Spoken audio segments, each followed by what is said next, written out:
1994-da Günəli Vahid oldu. Azərbaycan olmayan, oda Allah sarmışam, ana torpaqdan, asan otdan, mən otdan yaranmışam. Ot kimi sərfətdandır.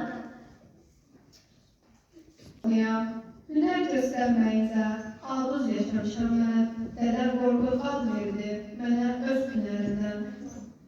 Azərbaycan olmayan, min ildir öz adımın keşiyində durmuşam. Silahım olmayanda nifrətimi barıqda əşqəlimə doldurmuşam. Azərbaycan oğluyam, at belində doğuldum, zamanı qazandım, neçə dəfə dağ oldum.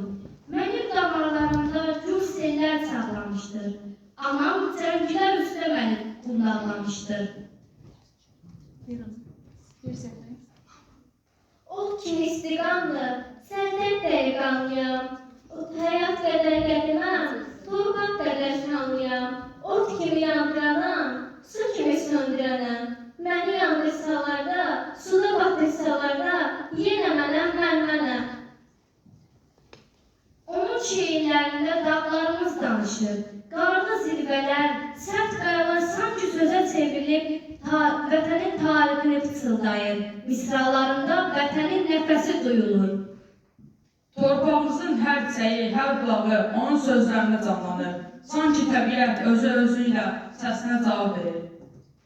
Vətən sevgisi onun hər misrasında yaşayır. O yazdıqca sanki torpaq oyanır, ruhumuz yüksəlir. Vətən sevgisi onun üçün təkcə söz deyil, həyatın özüdür. Çünki o həm vətənin tarixini, həm dərdini, həm də qürurunu yazırdı. Onun sözləri sanki bir millətin yaddaşı idi. Bir millətin yaddaşı.